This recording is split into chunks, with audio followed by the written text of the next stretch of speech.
need the applause already. We're going to do one more, hopefully. But, hello, I'm Margit. I'm on behalf of the whole Fotografiska team. I'm very, very excited and happy that so many of you have come here tonight to celebrate the occasion with us.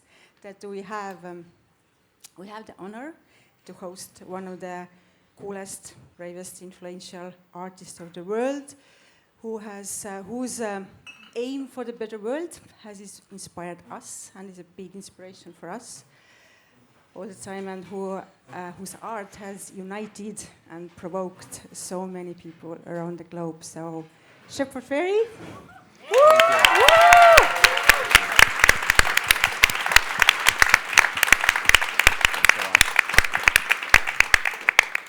And two cool women from Tartu, the city whose prose street art that isn't very common at all, and behind the longest running street art festival, Stencibility, Kadri and Sirla. Hello.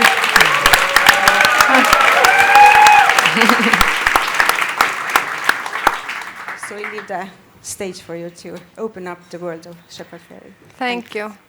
We have had such a nice day here in Fotografiska. Thank you, Shepard, and also the Fotografiska team. Super exciting. Looking forward to the chat today. It's two of us here with Sirla because we thought that Shepard is such a big artist that we need two people here. My name is Kadri.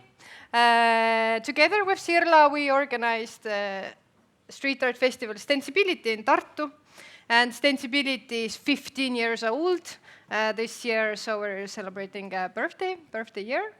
But I'm in general very interested in public space. I have a background in urban studies. I have a master's degree, but actually the way how I got to urban studies and the love of architecture and our cities was through street art, because I did my bachelor's thesis in Tartu and I interviewed street artists, and I understood that, wow, street artists have such a special connection to their surrounding space.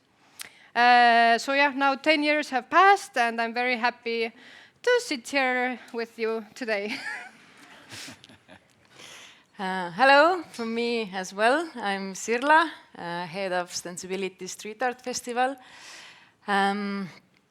I'm also really connected with street art. So I did my bachelor's thesis and master thesis about street art, also active as an artist myself.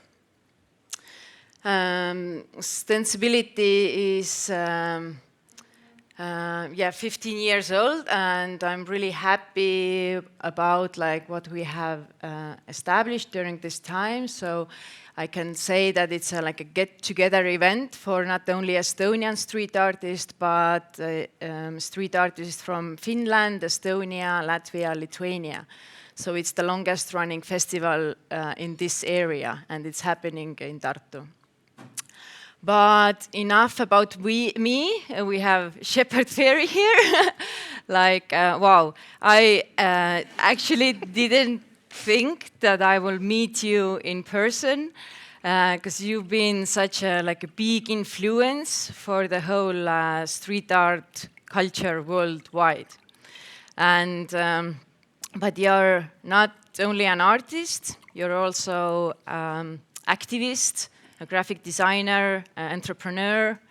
And when I usually describe you to my friends, I say that this is the guy who started with these quite randomly made Obey stickers about Andre the Giant, and now he's world famous for his murals, and and he also did the Obama poster.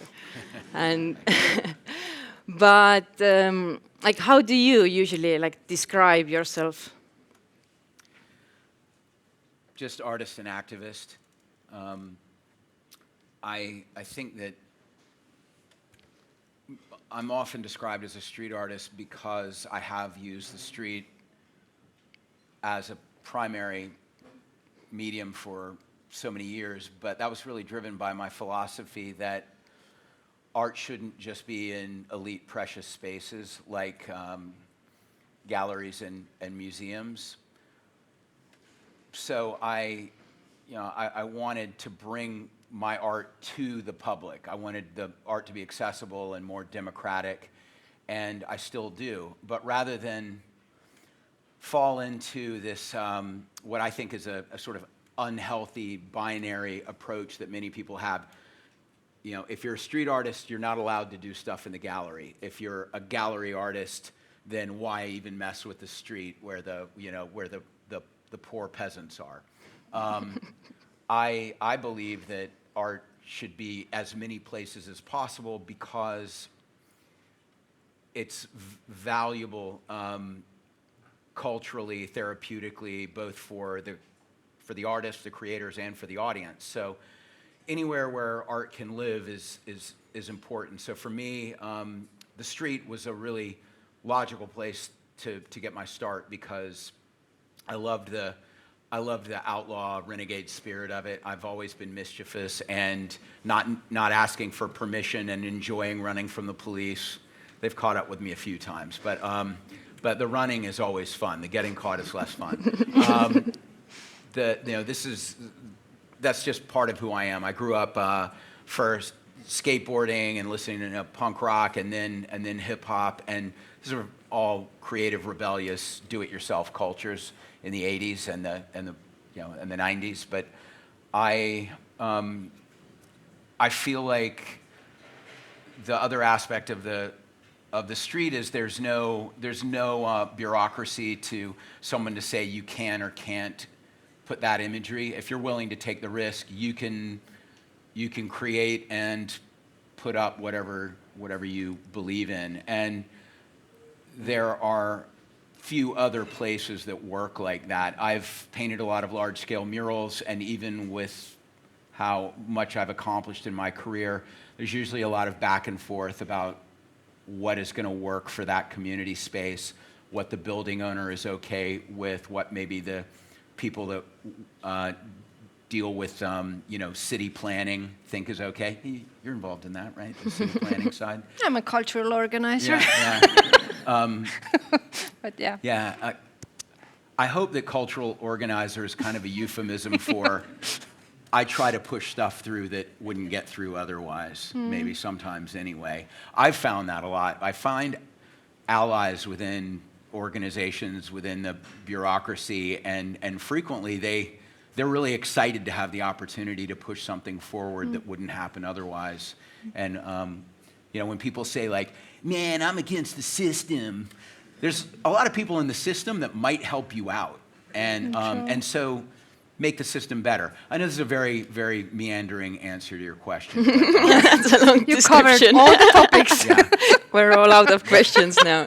But yeah, what I would consider myself an artist, an activist, an artist that believes in the value of using as many platforms as possible, and also using my work to talk about social and political topics that I think need to be addressed. And a lot of my favorite music was punk rock, like The Clash or the Dead Kennedys, or or hard rock like Rage Against the Machine, or reggae like Bob Marley, or hip hop like Public Enemy, that always wove in political commentary, but also was really enjoyable to listen to. So I think that art can have that duality. It can have an aspect that it's really appealing to look at. It's powerful. It's seductive, but it also can be provocative and make you think about things you wouldn't otherwise. So why not try to, for me, I say why not explore everything that I'm concerned with all in one package if I can. Can you share the story about the Obey sticker? Like, how was it created? Well, this image here, which I call the icon face, was derived from a very crude portrait that I made of Andre the Giant in the summer of 1989. I was making a lot of homemade T-shirts of bands that I liked, and I would make one for myself, and then I would use the stencil that I made to make two extra shirts that then I would sell to friends. And my friend was spending the night and he was bored. He said, I want to learn how to make a stencil. So I looked through the newspaper and there was an ad for wrestling with Andre the Giant. I said, okay, why don't you make this into a stencil? And he said, no way, that's stupid. And I just responded saying, what are you talking about, man? Andre the Giant's, his posse is going to be taken over. And he's like, who's Andre the Giant's posse? And I said, you and me. And like our other 5 friends, and I said, yeah, wouldn't it be funny to put this really dumb sticker around, and when people say, what is that? Say, sorry, I can't tell you. It's top secret, And it sort of was playing into the way people who are part of subculture, like I was, skateboarding, punk rock, anything bigger than 20 people knowing about it is kind of too mainstream, sell out. And so there's this tribal secrecy that goes on, and especially before the internet, that was a big thing. So I made that, and I started giving the stickers to friends, putting them up in public spaces, and just unexpectedly, people started asking me about it. And then some people responded in a very paranoid way saying, oh, it's some sort of cult or it's a gang. And then a local newspaper ran an article about it. And I thought, this is so ridiculous, this dumb sticker that I've made about 1,000 of and put around in Providence, Rhode Island, where I was going to art school. There's a newspaper article about it.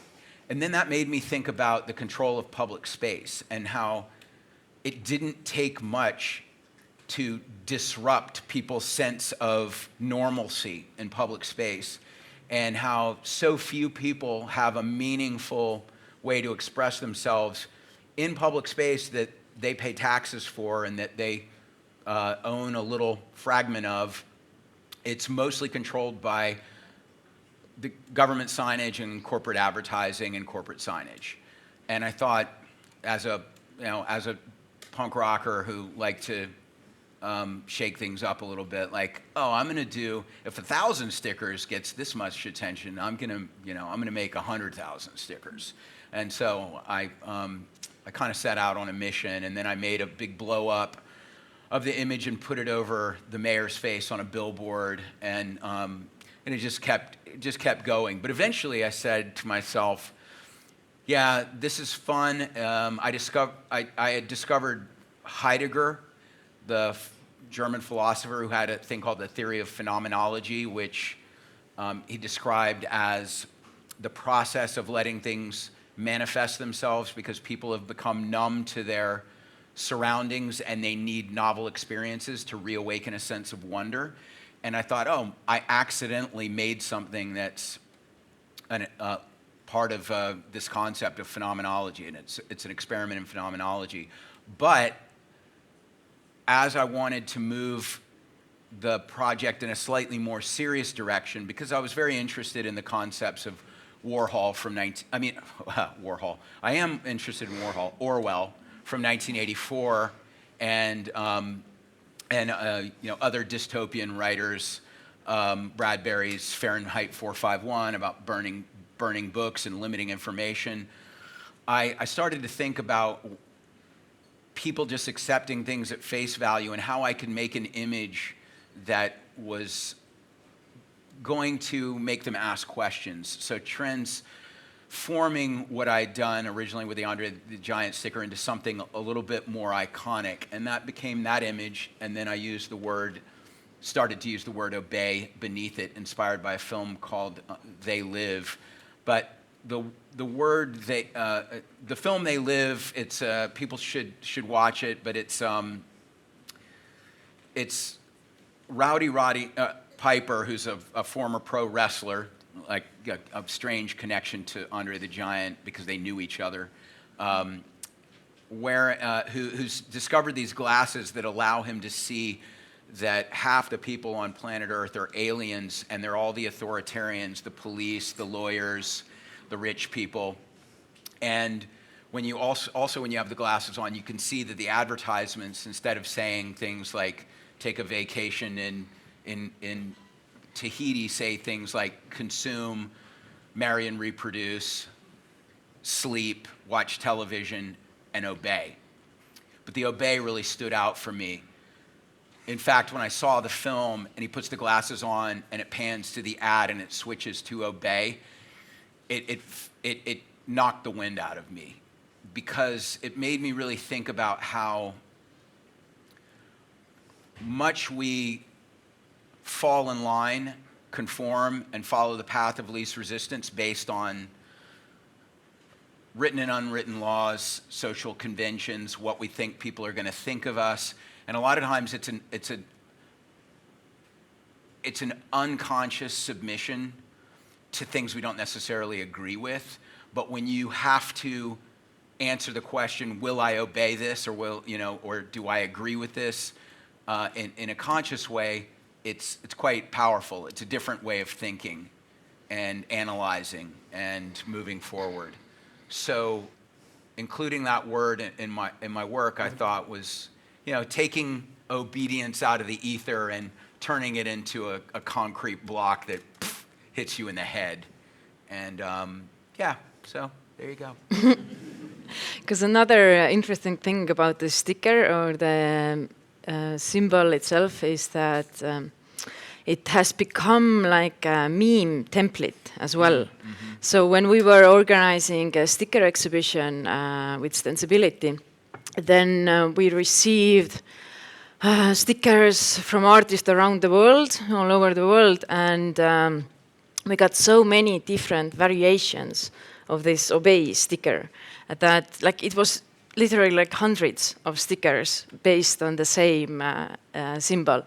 And I remember I had this thought that I could make a special exhibition only out of this one idea of this one sticker. And are you aware of this situation, and how do you feel about it? Because I actually have some of the stickers here with me that I could find.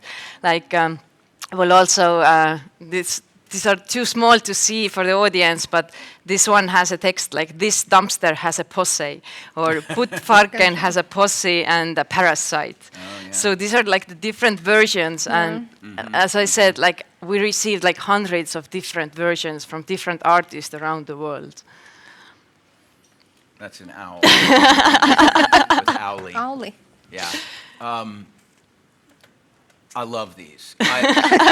Because what it shows is that it demonstrates that something that I created that was somewhat crude but memorable, especially with the Andre the Giant Has a Posse, which I made very, very quickly and spontaneously, that format has persisted now for 35 years of people taking it and making their own version. My favorite was one that appeared in New York City in probably about 1993. So I'd only been making my stickers for 4 years, and they weren't that well known. But in hipster culture, when something's 5 minutes old, it's played out. So somebody just made a sticker that was exactly my sticker, but instead of it saying Andre the Giant Has a Posse, it said Andre the Giant is so passé. But at a glance, it looked exactly like my sticker, so I loved it because most people just thought it was more of my sticker, and then the ones that actually got close enough to read it, they had to say yeah, that's pretty clever, including me. So, but I think it's a lot of my work I've intentionally made as a template or a case study for do-it-yourself empowerment. Mm-hmm. Mm-hmm. And so when I see these things, sometimes even they're making fun of my stickers or of me or of my work, I still see it as evidence of how the formula has given people a path to make something that then maybe led to them doing something more original, but it's a step in the creative journey, and it's referencing my work. So it's always good. I always feel like my work is achieving what I hoped it would achieve when I see those, you could call it parodies or tributes, but it's great. But I was thinking about you as an artist working in public space, like maybe you have some lessons or like some experiences from the first years when you were putting up stickers. Like, what did the streets teach you?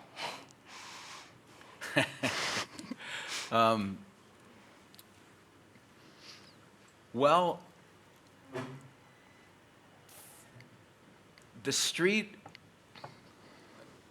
I always felt like was my friend. And going out in Providence, in Boston, in New York City, in Philadelphia, all the places I could drive in my car that might break down, within a few hundred miles of Providence, every new city, every new block, it felt like it was a conversation that I was having with the city itself and with the public. And especially before the internet, there was no way someone could find out what the sticker was about unless they knew me or knew someone who knew me and knew the story. So I found that I ended up having really amazing conversations with a lot of people who would ask me questions about what I was doing. When I was in New York in the summer of '92, walking around putting stuff up, a guy sitting out on a stoop saw me put a sticker on a pole, and he came up and he said, "I've been seeing those around. What's the story with that?" And I explained it to him, and he goes, "Oh, well, I'll help put them up here. Here's my address." I went back to Providence. I put together a giant envelope full of stickers, sent it back to him, and he said, "Oh, and by the way, I'm in this band, a ska band called the Slackers." Well, a year later, somebody says, "Yeah, I went to see this band, the Slackers, in New York, and they have a song, Andre the Giant Has a Posse." And they got so into it. It was like a punk rock chain letter, the way that it made its way through the underground circles. And so the city taught me to be, to have my eyes open and to be curious, to be, in some of these big cities, it's a lot of ground to cover to make an impact. So it taught me to have a good work ethic. And, it taught me to look, kind of just trust the process of how the work would, whether I could see the direct evidence of it or not, how the work would connect with people. And, there's so many stories I could tell about the different ways in which my work impacted people. Sometimes people have been very hostile and asked me, what is that? And it's so sometimes because I liked the Rorschach test component that each interpretation is a reflection of the person's personality, I would say, well, what do you think it means? And one time there was a kind of tough guy with two girls with him in Providence, and I put this thing up, and he's like, "Yeah, so what is that?" And I was like, "Well, what do you think it is?" And he goes, "Well, you're the one doing it." And I was like, but this is an important part of it. What do you think? And he said, you tell me, you're doing it. You tell me what it is. And I said, well, what do you think about advertising? What do you think about the propaganda? Do you think people sometimes are impacted by those things without even realizing it? Do you think sometimes people are brainwashed? And he pushed me and said, "You're the one that's fucking brainwashed." And the way it threatens people when they don't know how to interpret something. You put the average person off the street into a gallery with a Mark Rothko painting and ask them, like, what is this about? They might actually get violent, because having to wrestle with abstraction is very stressful for some people.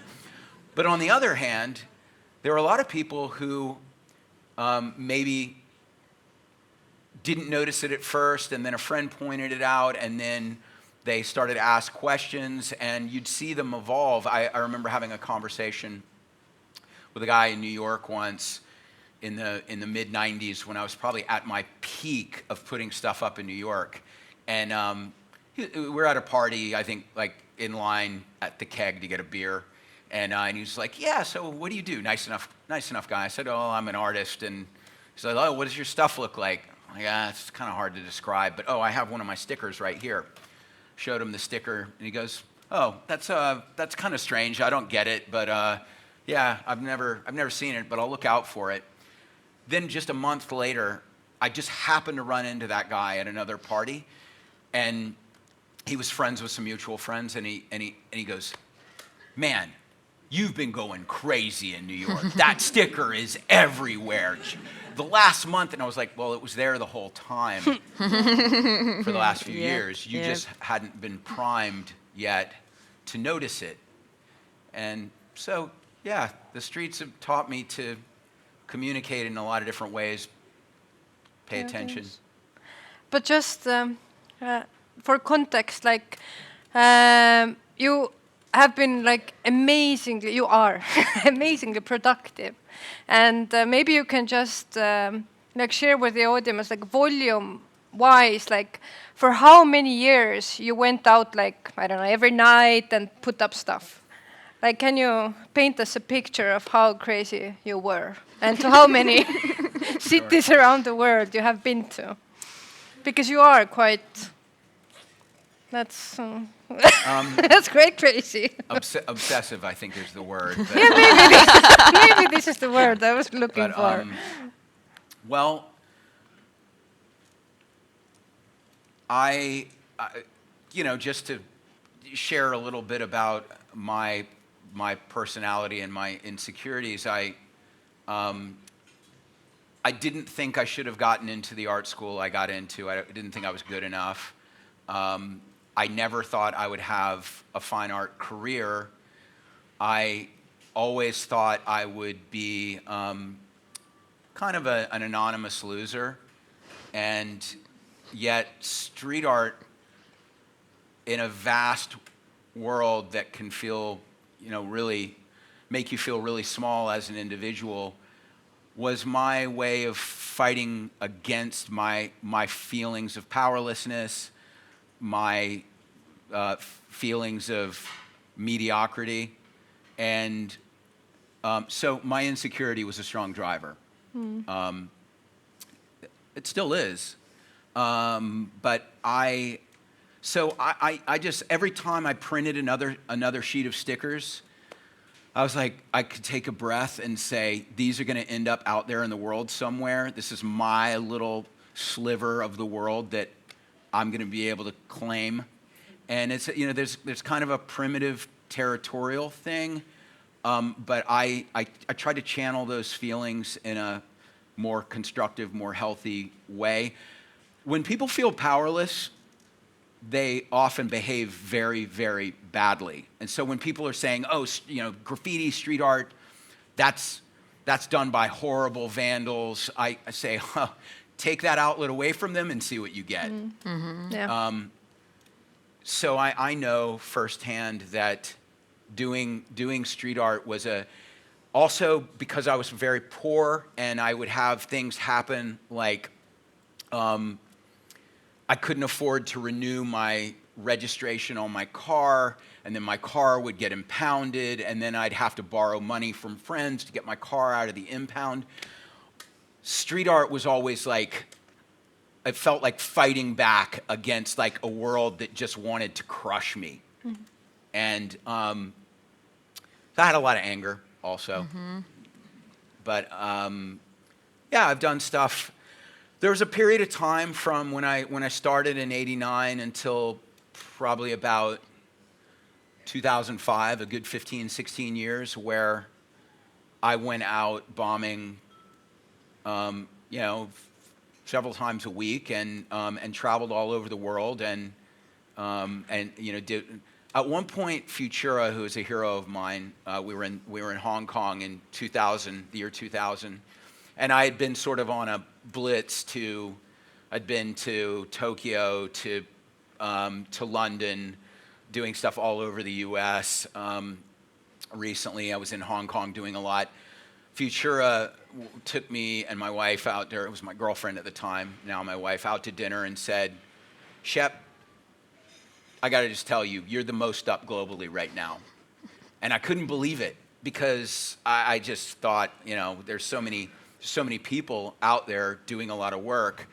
But that was when it really sunk in that I'd done a lot. I always feel like I'm chasing. When I'm working in my art studio, I'm neglecting my street art. When I'm doing street art, I'm neglecting the art studio. And when I'm doing either of those things, I still have T-shirt designs I need to do. Or there's an activist organization that I really want to support that I haven't had time to make a new print for them or a T-shirt graphic for them. So, yeah, but I guess in the end, there's a lot that gets done. Is it fair to say that you started with illegal street art? You've been arrested like how many times? 18? 18, and yeah. Counting? Yeah. Yeah, fingers crossed. Yeah. Maybe I'm going to have good luck from here. And then you scaled to doing official murals. And I see a lot of street artists also have moved the same in their career. Yeah. But how do you personally feel the difference between this illegal, independent street art and official commissioned murals? Well, to get back to what I was saying at the beginning, my philosophy is I want people to have access to art in any way possible. And I love street art, illegal street art, for the reasons I mentioned, that you have the thrill of it, you can put whatever you want out there, even if the message is going to be offensive to some people or controversial. But it's always temporary, and it's almost always seen as a nuisance by certain people who go and try to clean it. I mean, I've done pretty involved street art installations over the course of a couple of hours and a night, and then the very next day it gets buffed. That's hard to deal with, but I'm quite stubborn, so I go back out and do more. But murals, the great thing about murals is, one, they last longer, and two, they really transform the landscape. A mural is something that can't be ignored, even though I think a lot of street art is got a large enough scale that it's hard to ignore also. But there's something about the impressive nature of the scale that is really exciting for me, because I know that when we live in a very fast-moving world where people are inundated with media, and how many thousands of images can you go through on your phone in a day, and it starts to feel very, very meaningless. But then when someone encounters a large mural in a public space, I think the scale of the endeavor, that it took someone, painting by hand, working on scaffolding or lifts, that even just the logistics of it are impressive. I think that has a really visceral impact on people in a way that smaller scale street art doesn't. So I'm looking at each different medium for and maximizing what I think is powerful about it and exciting about it. But I love painting murals because I get to work on a large scale. I get to take my time, and frequently they stay around for years and years. I have some murals that have been around for 15 years. But do you feel that street art as an art movement is also moving in the same direction, like internationally, from illegal work to large-scale murals? Yeah, what I think is happening is a lot of the people that only had illegal work as an option now have the option to paint murals. And I'm disappointed when people stop doing illegal work altogether, because I think the illegal work is exciting. I haven't stopped doing illegal work, but I do paint a lot of murals also. But as cities have become more accepting of murals, and there are more opportunities to do it, I think that a lot of artists, they like the opportunity to take their time and not have to look over their shoulder for the police. And yeah, that's a natural part of it. You know, I still love making stickers and small stencils and posters that I'm going to put up in public, but I also enjoy making paintings and more complex mixed media pieces, and I love doing murals. So you can sort of see my philosophy of trying to maximize what each medium can achieve, even within this show itself. And I know, you know, the two of you are specializing in street art, and it's something that I care a lot about. But you can hopefully see in my approach to how I do street art some of the same thinking applied to each zone I work in. Yes. But have your murals ever been like filtered or censored during the process? Repeat that, sorry. Like, have your murals ever been censored or filtered during the process? Yeah. Yes. Yeah, I did a really large scale wheat pasted mural that had been pre-approved in Cincinnati, Ohio, when I was there for a museum show. But the mural was of a child soldier, but it was against war and against child soldiers, not promoting it. It had been fine, but then one person said, "Oh, there's a school a block away, and all the children now are going to pick up guns." And I thought, when you think about the United States, yeah, they might pick up guns, but it's not going to be because of this mural. And so in one day, it was painted over. But sometimes when these things happen, then there was a big newspaper article about it, and they printed a picture of it, so more people saw it in the newspaper than probably would have seen it out there on the street anyway. And then I get to talk about how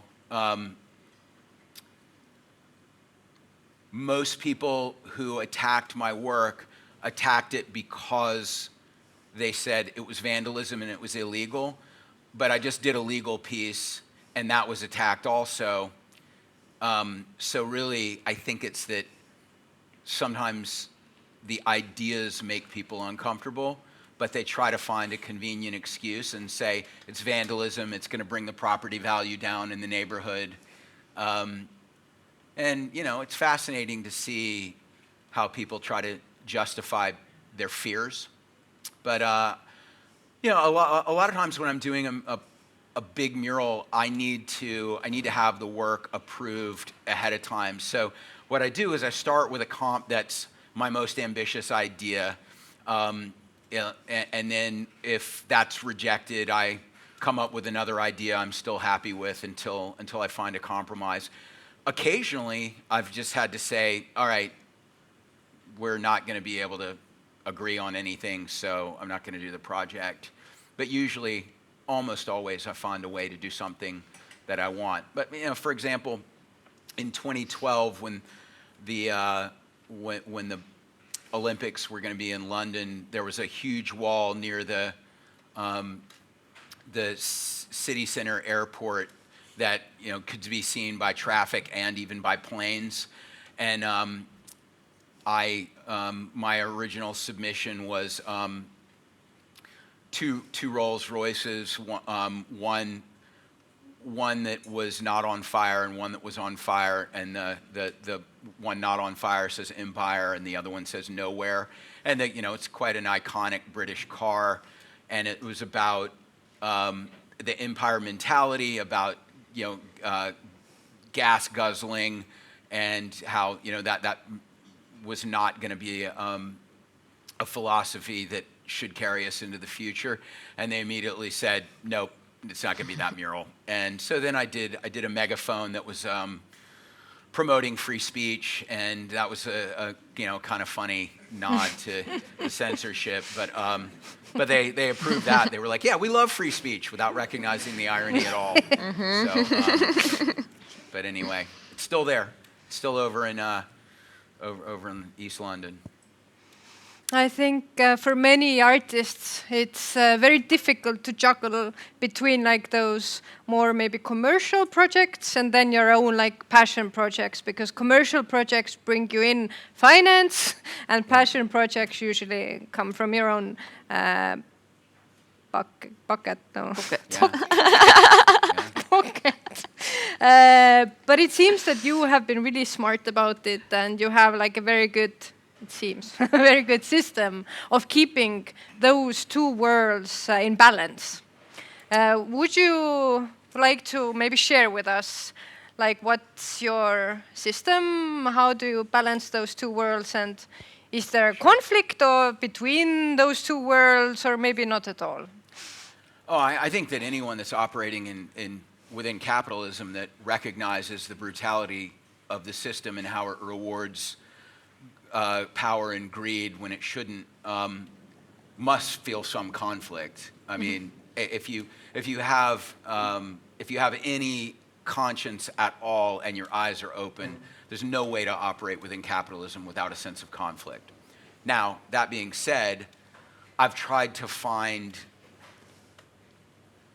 the best ways to work within that system that give me the freedom to do what I believe in, and also to give back to causes that try to correct some of the imbalances of power and some of the injustices I see. So, initially I was very poor, so I worked very frugally. I had a screen printing business. I printed my own T-shirts, stickers, posters, and didn't sell much of any of that stuff, but I was at least able to print my stuff for the street. And I did a lot of contract printing. And I took work from bands, from restaurants, from whoever, and there wasn't much that I ever needed to weigh ethically about the people I was working with, because I was very small scale, so it wasn't like the arms manufacturers were coming to me and say, "Can you print on our Kevlar? We have an invasion we need to do real soon, and we need some logos on it." So I didn't have to make decisions like that. Then, when I transitioned from that business, which failed miserably, I got into debt.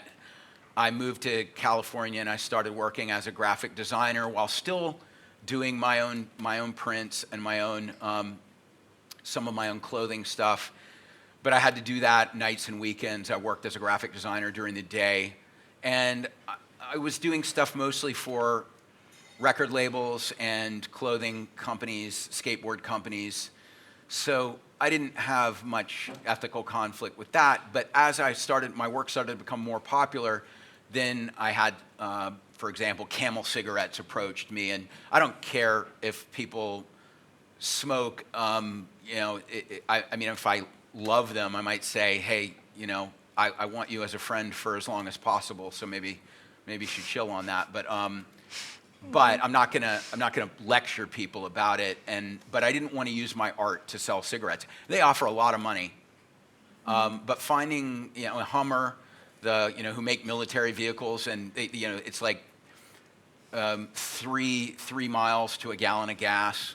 Those metrics don't make any sense, because you all use kilos, and we're the idiots that use a different system. But you get what I'm saying. Yeah. And so, but for me, making money to finance my own art was really important. And as long as I was working with clients that I didn't have an ethical problem with. But as I could transition to doing more and more of my own work, that was what I wanted to do. But there have been things that I had to decide about that were challenging, such as with having a clothing line that started to grow, and have a cut and sew line, like making jackets and things like that, custom hats. Those needed to be. It was too expensive to make those domestically in the United States to be competitive. So we had to choose factories that were fair trade certified, that were in places like Bangladesh and China. because the costs were low enough that for anyone that doesn't know how clothing works, you're all wearing clothing, so let me brief you real quick. The retailer that sold you that clothing, they're deciding whether they're gonna buy it from someone based on a price point that they think you're willing to spend that amount of money. And so, like with my clothing line, we try to have the highest quality we can at the most reasonable price, produced in the most ethical conditions possible. And we also build in a capsule collection every season that goes where all the profits go to a charity we believe in. So balancing all this out within how narrow the margins are, with a lot of people saying, we won't, if the retail of that T-shirt is going to be more than $25, we're not going to buy it from you. So how you can have an ethically made T-shirt or a jacket or whatever, this is all very, very difficult. But most people don't even really think about it. They just say, you're a sellout, and I'm wearing Nikes made in a sweatshop right now. But these are things that I have to think about very carefully and work with my partners on how we manage to balance all of this so that as a business it's viable, but we're proud of how we're doing it. And so I'd say that's probably, the clothing line has probably been one of the most difficult things. Also we always make some sustainable products within the line, and hope that the demand keeps increasing for the sustainable stuff, because it costs more to produce and it costs more at retail.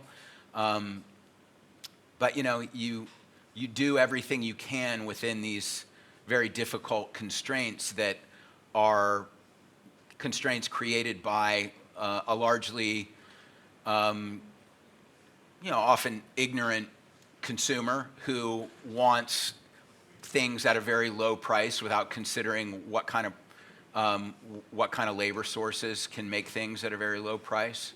And and then also the greed of a lot of the retailers who want to increase their margins while decreasing the margins of the person that actually, or the brand that actually made the clothing. It's all tricky. But then I could just do what a lot of people say, like, well, why don't you just be a real artist? Good idea. Yeah, and just put on your beret and listen to classical music and wait for eureka, a bolt of inspiration, and then do that, and then miraculously it's gonna somehow get paid for, find an audience, make a difference in the world. I'm a realist. I'm trying to navigate all these challenging things about the world, but get my work out to as many people as possible while still being able to proudly stand behind the methodology. Mm-hmm. But what's the Shepard Fairey universe right now? Like, what are the puzzle pieces? You also have a gallery and a creative studio, and how's your gallery doing? Terrible. Okay, but you are supporting young artists, as I understand. Yeah, the gallery's never really made money, but the art market is down right now, so it's especially challenging. And I love doing the gallery because it's an incubator for younger artists, emerging artists. And I never want to be driven by just what's going to sell in the gallery. Of course, it's great when the artists do sell because it's good for them and it's good for us in the gallery. But mostly, I just want to show stuff that I think the public needs to see. And so we have that. We have the creative agency, which is small, and we do some work for the city of Los Angeles, which is fun. We do work for a few corporate clients that we like. I'm the creative director for that, but I don't really work on corporate projects anymore. I mostly just work on my own art and projects for causes I believe in. So I sometimes work on charity things, but yeah, or frequently work on charity things. But it's not easy balancing it all because each thing takes time and resources. But I do consider that I, as an artist, am part of a larger creative ecosystem, and I want to, I don't want to just be a parasite taking advantage of structures other people have created that give me a fertile zone to operate in. I want to give back and do that for other people. So it's just part of the process of what I think is the right thing to do. And what else do we have going on? Well, of course, I have my art studio where I'm working on fine art, and then I have three art assistants that work with me over there. So I spend part of my time there in the day, and then I go over to the design studio where I work on illustrations, check out what some of the other designers are doing, take meetings, and work on my own illustrations and design. And then I go home and have dinner with my wife, and then start working at home. So just luckily, when you love your work, then it's not really work. So I work a lot, I take on a lot, but a lot of it is, even if I didn't have to make money, it's what I'd be doing anyway. But perfect segue, talking about art. We are here today because we're opening your exhibition here tomorrow. Maybe you can introduce us a bit, the idea behind the exhibition. Yeah, Fotografiska, I'm sure everyone knows, has been, since its creation, primarily a photography museum. And when the founder, Yoram, approached me about doing a show, he said, we're looking to move beyond just photography. We do a lot of shows every year. Most of them will still be photography, but I like your work a lot. I like that you've developed a visual language that's really recognizable. I think that your work connects with a broad audience, and I'd like to have you do a show. I was honored that he would ask me, but I also felt that it might be a very jarring transition to just go from photography to the entirety of what I do as an artist. So I decided to work on under the premise of my work that uses photography as some step in the process. And I use photography as a reference for illustrations I make all the time. Sometimes I shoot the photographs. Sometimes I collaborate with photographers. Sometimes I license photos from many of the photo licensing resources that are out there. Sometimes I find things that are old, that are in the public domain, that I can make an illustration based on, or that I can combine multiple references in, I say Frankensteining together something. So everything that's in this show has photography somewhere in the process, including a lot of the images of my work on the street, almost all of them being photographs I took documenting my work on the street. So there's a range of ways that photography is incorporated, but the show is called Photosynthesis because I'm synthesizing photography into the work in some way. Mm-hmm. And you have also blended digital and analog techniques together. Can you open the process behind, the technical process behind the artworks here in this exhibition? Sure. Most of the works that are in the show start off as an illustration cut out of a material called rubylith with an X-Acto knife. It's like cutting a stencil, but not cutting all the way through. Rubylith is a graphic art tool for screen printing that is a clear acetate with a red gelatin on top. And so I cut through just the gelatin and peel it away, and it creates a very, very sharp-edged, clean graphic image. I then scan that illustration and start to figure out color and composition digitally, usually using the program Illustrator. And then once I'm happy with that, I make stencils, screens, and I go and I start to work on the physical pieces of art. So a lot of the experimentation that I did with color and composition before I knew how to use the computer was done just by making stencils and screens and just experimenting, trial and error, saying, here's how I visualize it. Let's see how it looks when I actually execute it. And there were some successes and a lot of failures and a lot of time wasted, a lot of ink and paint wasted. So the computer allows me to do a lot of that experimentation that I used to do with analog tools digitally. So it's an efficient part of the process. And yeah, I think that I'm very lucky that I learned how to make art during the late 80s, early 90s, before the computer became the dominant tool within graphic design, because there are a lot of things that I know how to do by hand and will do by hand that a younger designer wouldn't.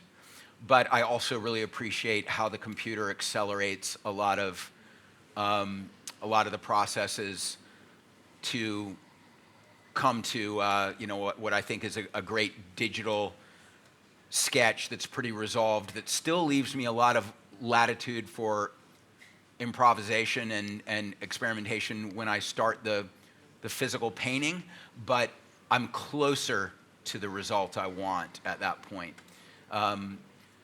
You'll all have to look at the show, because a lot of the things I'll describe will not make sense unless you're seeing the pieces I'm referencing. But there's a lot of work in the show that's finding a tension between a very resolved graphic image, whether it's a portrait or something else, but with abstract painterly elements. I do a lot with creating patterns as stencils that can be spray painted through as a traditional stencil, or painted onto and then blotted with a roller and peeled away. It leaves a really nice texture. There's a lot of drips, rips.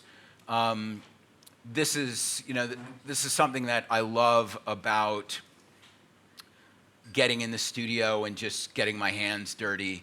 That the way that something can start as a very clean, refined thing and then be deconstructed in ways that I think are really beautiful without losing the entirety of what the resolved graphic image has to offer and the appeal that has, but also has some chaos and some of the obvious human hand and what I call the charm of imperfection in it. Mm-hmm. So, for example, this is we've all been looking at this. We're sick of this slide. So sick. But,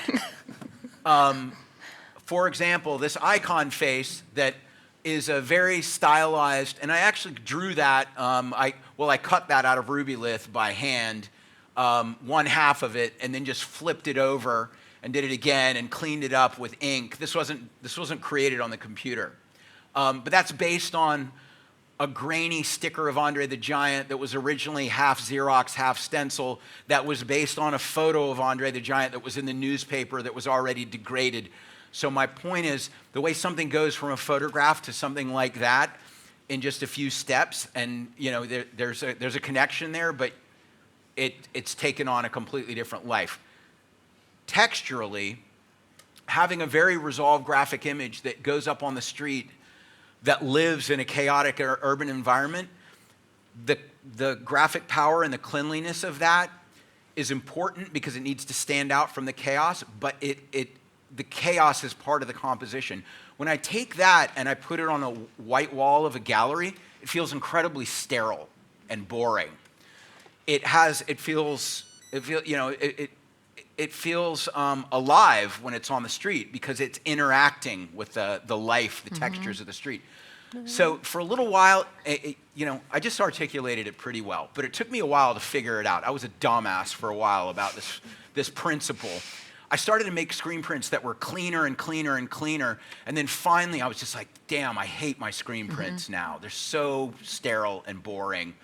They're cool on the street, but in a gallery, ugh. And so then I started to bring some of that energy of the textures of the street into the work in the gallery, and you'll see that when you. Big fan of textures over yeah, here. yeah. But also, like style-wise, you use a lot of the style of Russian constructivism or like this propaganda poster style. But can you like open up to the like Estonian audience who maybe has a different connection to it coming from the Soviet Union? Right. Like, why have you chosen this style? I was really inspired by the Russian constructivist style, one, because it's incredibly strong graphic design. It's also very economical in that it's using usually just 2 to 3 colors. And when I was very poor, 2 to 3 colors fit my budget. That was great. But also because I saw a lot of the paranoid reactions to my sticker, which was harmless, it was benevolent. I thought, isn't it fascinating that people are having a negative reaction to my sticker because they don't understand it, when American propaganda, advertising, which is packaged in a way that makes it feels friendly and part of their sort of cultural DNA, but selling them cigarettes or junk food, they're totally accepting of that. I thought that's just a fascinating dynamic. They have it backward. But I thought, oh, how could I push that idea of not judging something simply by the style in which it's presented, but looking deeper to what the real substance is.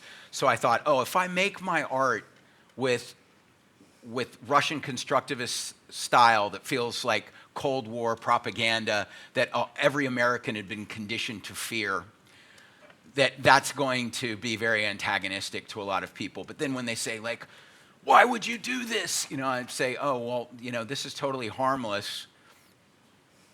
What about, you're considering this sinister, but what is really sinister about it? And what about all these other things that you consider to be totally harmless that are sinister? Let's think about that. So it's just me being a punk, but yeah, that was, the aesthetic of it is really, really strong. It was something that I could do screen printing with 1, 2, 3 colors max, and very effectively. I was doing most of my work with red, black, and white, which is a very eye-catching color combination. People remember it, and it's used by the Soviet Union, used by Communist China, used by the Nazis, used by Marlboro cigarettes, used by McDonald's, and so I really enjoyed exploring that aesthetic for a while, and there's remnants of that in my work now, but my work is really evolved to become more lush. There's more colors, there's more textures, there's more different stylistic influences. When you look at my work, there's the influence of Asian patterns, Arab patterns, Art Nouveau, Art Deco, modernist typography. There's just, I'm pulling inspiration from so many different places, but I think the one thing that's connecting back to constructivism in terms of the aesthetic and the principle is that the Russian constructivist artists we're very good at simplifying things to their most powerful essence, reducing them, stylizing them, idealizing them. And so there was no wasted information, no unnecessary information in a piece. And I've done that with a lot of my work, not all necessarily in the constructivist style, but still using that principle in many of my work. So it feels reminiscent because of that approach. We're slowly running out of time, and now there's a bit of time for the audience to think of your questions. But I will ask like a last one, and it's about your. It's about this, that as part of this exhibition, for the first time in a museum, there's the portrait of Kamala Harris by you. And it's positioned in such an intriguing way that there's like the newest Kamala Harris portrait, but at the same time, oh, right there are like your oldest works from the time when you were 18. And I was just thinking that was there a certain point when you started doing more activist political work? It was a very gradual process. I was inspired by the way that musicians would weave social messages into their work. And then there were some visual artists, a poster artist named Robbie Canal, who's based in LA, who I'm still friends with. He's in a show in our gallery right now. And Barbara Kruger, who pioneered this black and white photograph with a red bar with white Futura type going through it that I took inspiration from. And she would comment on things like capitalism and sexism, women's reproductive rights, and I was very intrigued by her work. And so I think in the mid '90s I started to weave in some social commentary around things like police brutality and a couple of other racism. But it really was when George Bush was elected in the United States that I decided that I needed to be more outspoken. And after Bush was elected, then quickly the Iraq War started, and that was that was a war that I was strongly opposed to. So I gradually started adding activism into my work more and more. I initially was, like many people, afraid that I wasn't knowledgeable enough about many of the social and political issues to have a credible voice. But then as I started to pay closer attention to politics, I realized most of the politicians don't know what they're talking about at all either. They're just saying things that they know will stoke fear with the public and get them reelected. It's not about knowledge and serving the public. It's about being a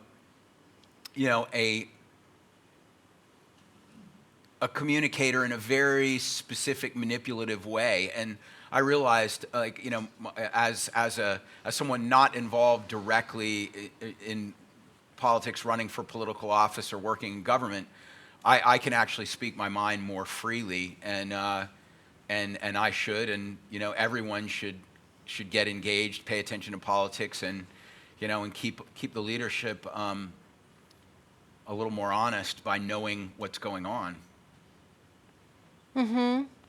Yeah, this is such a big gesture, the Kamala Harris portrait, but I've loved how you have said that when you started with stickers, then for you also it was important that you are like an active participant, that you're not just standing and moving around in public space, but you are choosing to act rather than be passive. And I think that this is like the core idea of street art also, because you can do just such a small gesture, but actually it has like very big power behind it.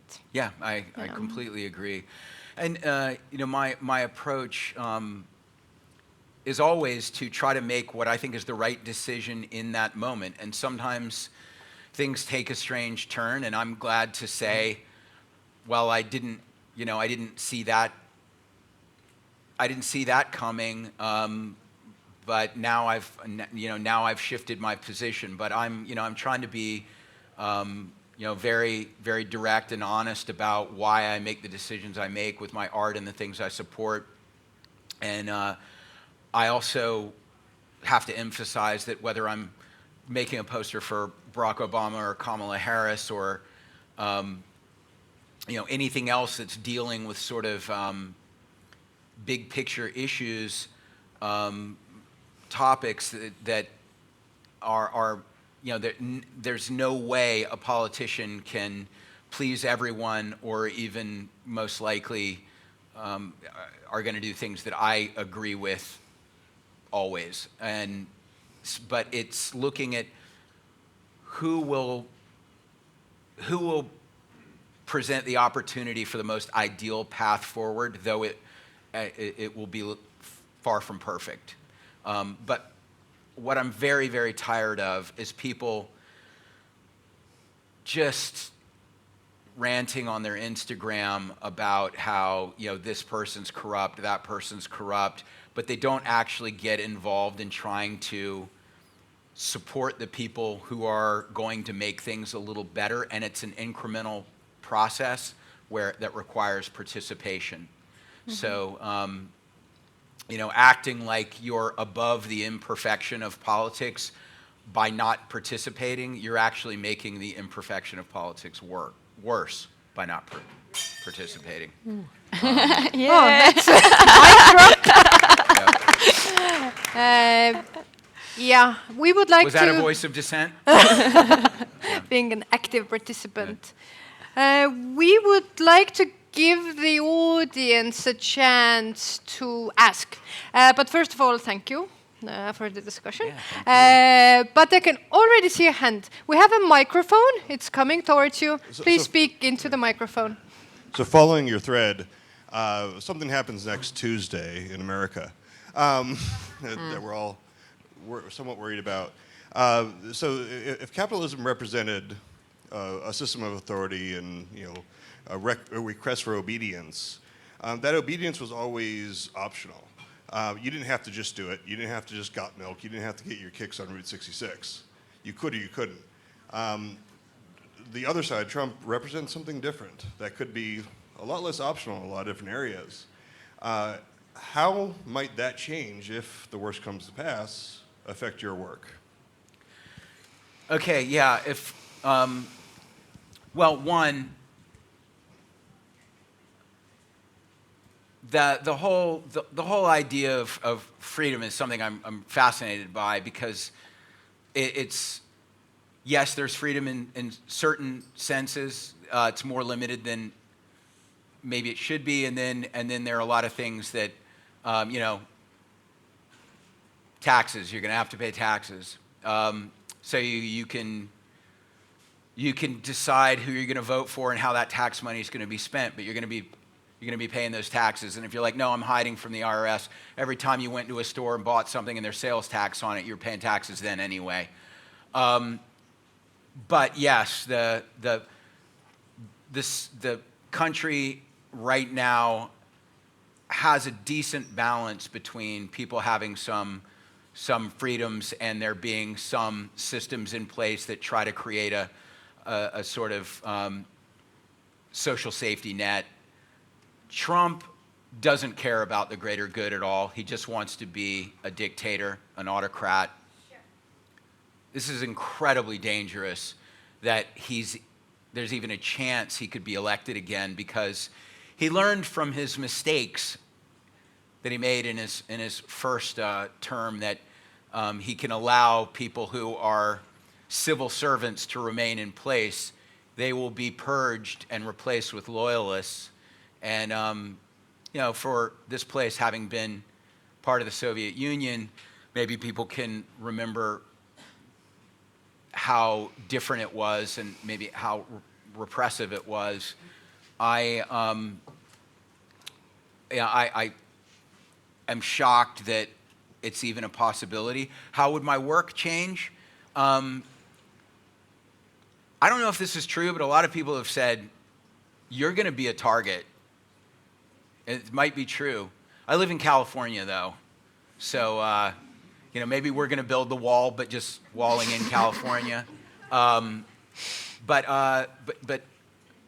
I'm not sure how I'm going to react. In 2017, the way I reacted when Trump was elected was to create a series of posters called We the People that celebrated the equality, the humanity, the patriotism of all the groups of people that Trump had been primarily disparaging, so blacks, Muslims, and Latinos. And it was amazing to see how those images resonated with people and were displayed all across the country in the first Women's March and global women's marches. And it showed me that sometimes the pushback is something it's actually meant to unite. When somebody's been trying to divide, to find something that brings people together, to say like, hey, look, you might have your culture, your country of origin, your religion, your skin color, but we're all American here. We're all equally human here. That was really powerful. That was probably the biggest slap in the face for Trump that could have happened. So sometimes it's not, fighting fire with fire. Sometimes it's fighting it with water. It's a novel idea, I know, but maybe I'll go that way again.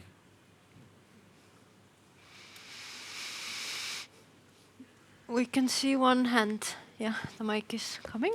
Hello. I have maybe two questions, but you can answer which one you want. The first one is just what do you love? What is it that you love? And then what is it that you find is the largest, most pressing problem of today? And I guess as a follow-up to that, sorry, I know I look ridiculous. Happy Halloween. But as a follow-up to that, in a digital world, how do we approach something towards that? What do I love? Well, I love my wife, and then I love this pug, this dog. I found that we have two of them, but I do love one of my children more, and it's that one, Beanie, our pug. The dog. I was a little embarrassed to acknowledge that something, as seemingly trivial as affection from a dog was some of the greatest therapy in my life, but it is. And my wife is a phenomenal partner in every way. We've been together 26 years, and she's bailed me out of jail and gone bombing with me and helped start our businesses, and is a phenomenal mother. And I use her as a subject for a lot of my illustrations. So there's a couple of my loves, and I love making art. I love the process of working on art, the problem solving visually, the problem solving of how to articulate my ideas around a social or political problem. This process, even when it's dealing with very challenging subject matter, is something that I absolutely love. So that's very fortunate. So many people, they have a job that doesn't, is not that meaningful to them, and they have to find a hobby that they love. The central focus of my life is something that I love and can help me earn a living. What do I see as the biggest problem in the world? The way that social media algorithms can stimulate our worst impulses around fear and anger, because, and this is going to get worse as AI sophistication increases, because we know that fear initially was an important part of our instinct to survive, but it also can be manipulated when we shouldn't be fearful. and to get engagement through social media, to make people think irrationally when they're making political decisions. You know, all of this is, it's getting more sophisticated in ways that it's hard for us to resist. So I'm very concerned about that. And then the other thing is that we're rapidly killing the planet. So, and when I say killing the planet will still be around. It just won't inhabit a lot of the life that we are used to.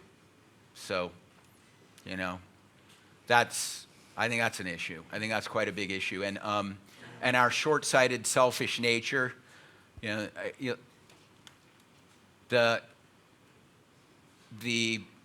gas-guzzling car that I drive lets me puff my chest out and fuck the planet. I mean, that's pathetic.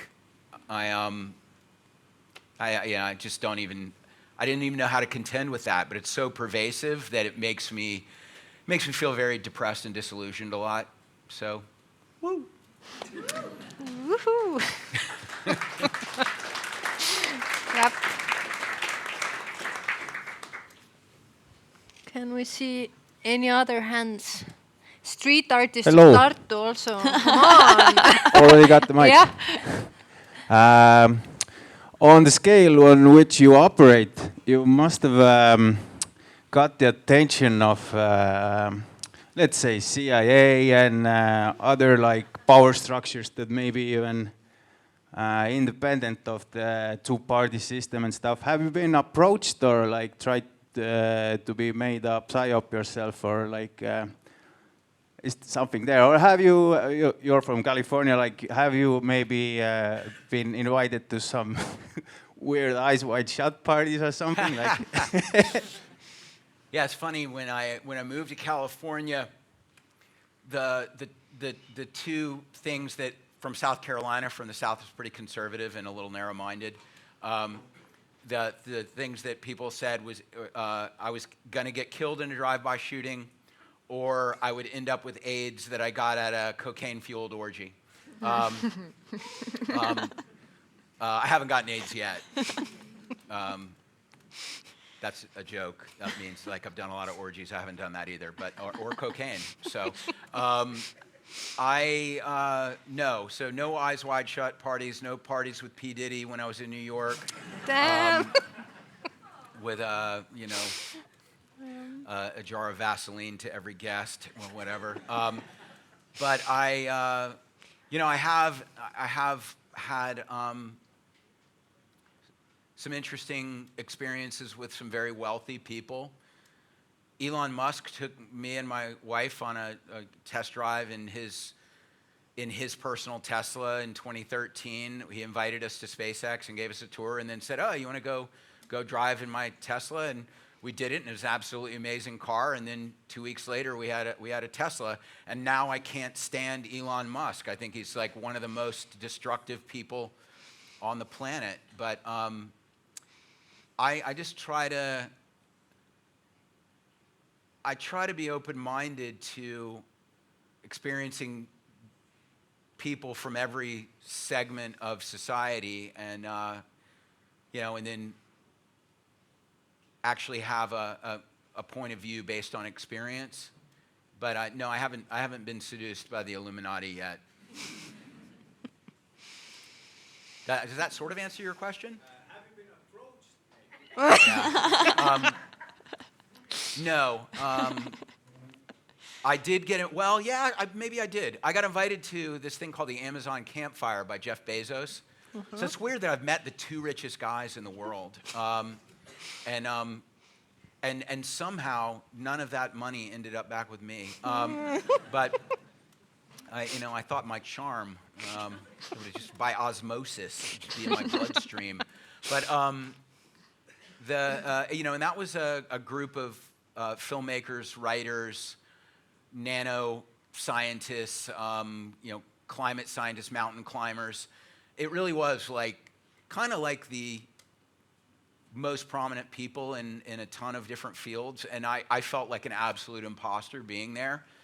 but yeah, you know, when you're really rich and you can send out a private plane to pick up, you know, Moby and Beck and you name it, and those people like to hang out with each other. I thought that was a fun experience, even though I have problems with Amazon's business model. And I spoke about, they asked me to do a presentation. I spoke about how corporate influence needed to be taken out of politics and how I was a big supporter of Amazon. I mean, not a big supporter of Amazon and was a big supporter of Occupy Wall Street. And so obviously I wasn't invited back. But yeah, so the rest of the Illuminati are still congregating there yearly, but I'm not there. Yeah. Mm-hmm. Yeah. Hi. So I have a really simple question. What's next?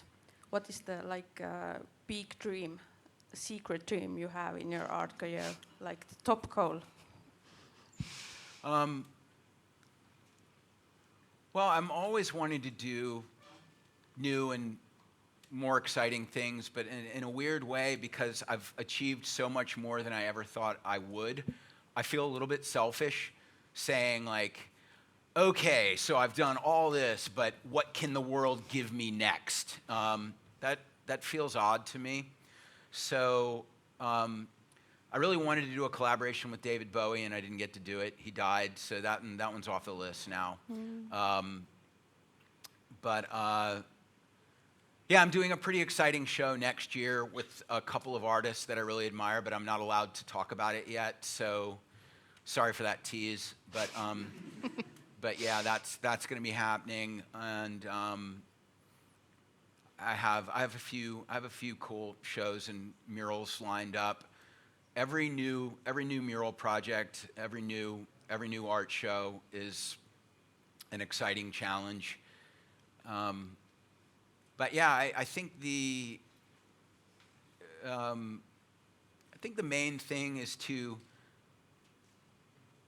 keep pushing for ways to get the ideas across that matter. And every now and then, something like the Obama poster or the We the People posters or the way the Obey campaign has sort of stayed as an underground viral phenomenon, you know, every now and then I can see that the things I care about are catching on with people.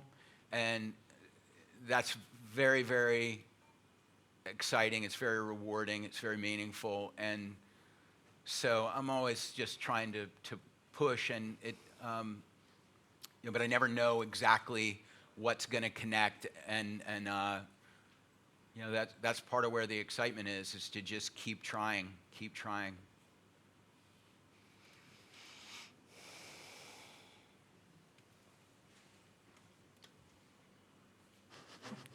I'm blinded, so I can't see.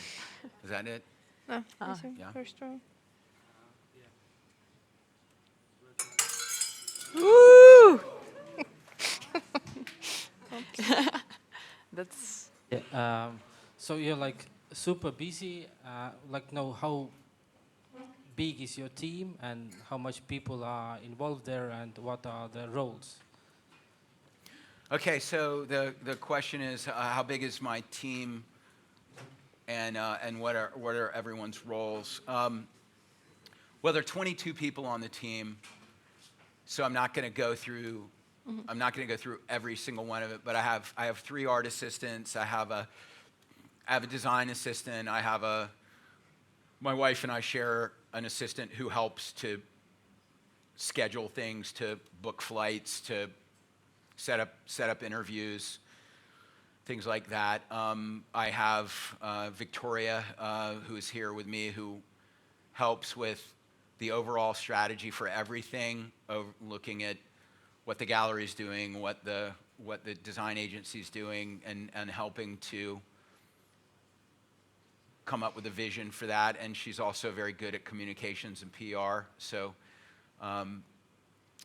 it requires a lot to do all the different things I do through my social media. I write a good bit, but I also need help with retouching photographs, all sorts of stuff. I also have I have a coworker that's been working with me for 20 years that helps with the logistics of a lot of the art shows, the murals, and then we have the staff for the gallery. We have the staff that mails out my posters, my stickers, my books, and yeah, we have an in-house lawyer that makes contracts, that helps with the licensing of photos, that when my work is licensed out for different projects, then she's helping with that. It's requires a lot. It requires me staying very, very productive creatively to generate enough money to pay for everyone, but also I'm able to achieve so much more than I could by myself. So it's, there are always trade-offs, but yeah, I have a staff of 22, and I think Jeff Koons has something like 200 art assistants.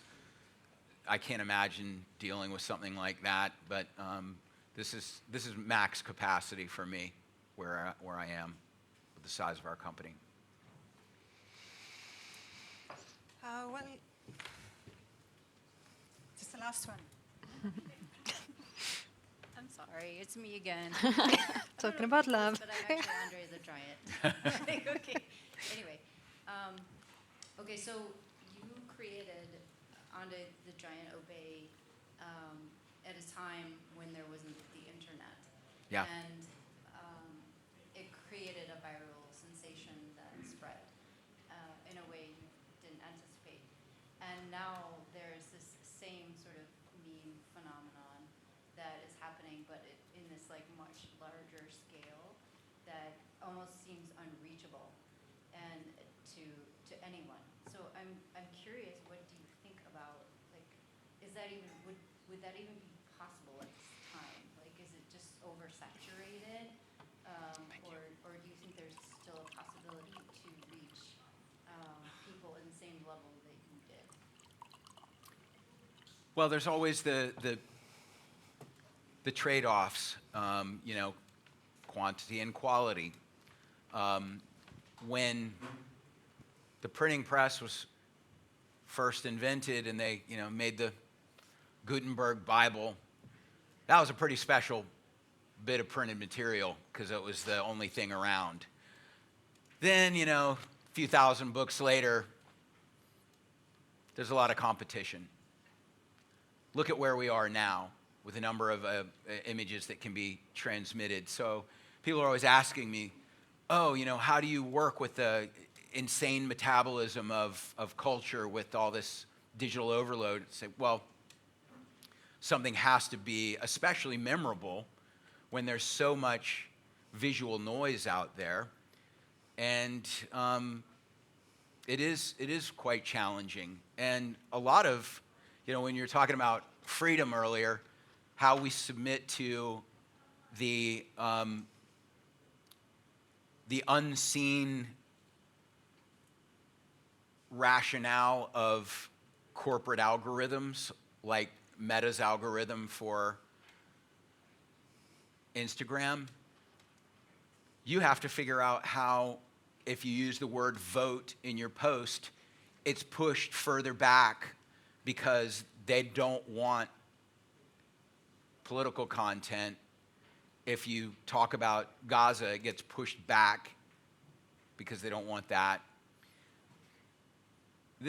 What time of day, and in some ways it's a very sad race to the bottom because my topless pics probably wouldn't get that many views, but maybe my bikini shots will. I am looking at the nature of all of these things and saying it really is a race to the bottom. And yet, how can I, using these digital tools that democratize things, try to have a little bit more of a meaningful dialogue with the public? And so, sometimes I'll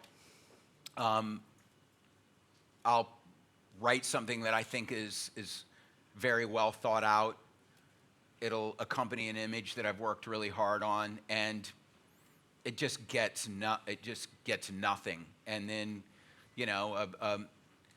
a video of a, you know, of a cat or, you know, a little kid falling off a swing or whatever. It's got, you know, 63 million views, and I go, okay, you know, like this is a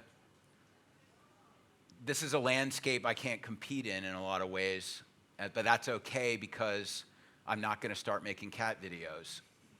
That's just, you know, I mean, really, these are questions that we all have to consider is, what are we supporting? Because the algorithm is going to follow that. So if you're like, I want good political content out in the world, but all you do is watch,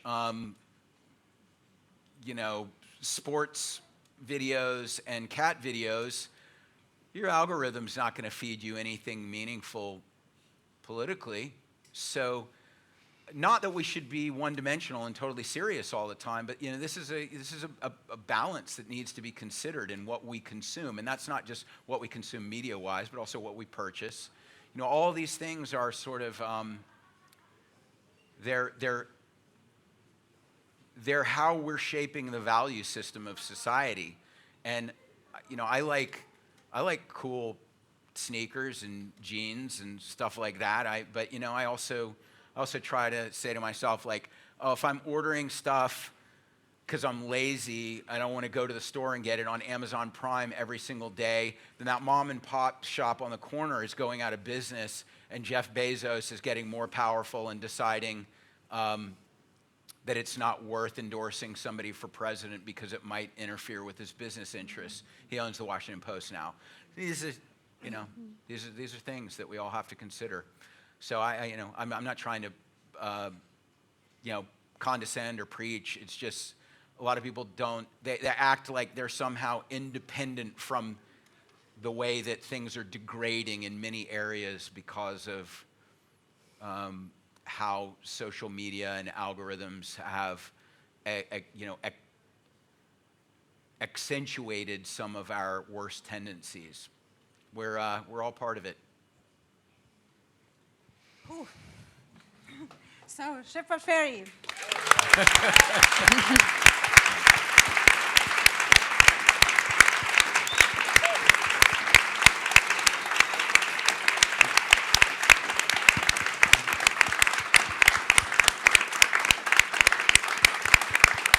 All right, stop. I don't want to end on such a negative note. Everyone's got so much potential to influence things for the better and be joyful about it. The struggle can be so joyful. That's one of the things I love about street art. You know, these women are absolutely the kinds of people that I admire. 15 years doing a street art festival. Working with artists is like herding cats.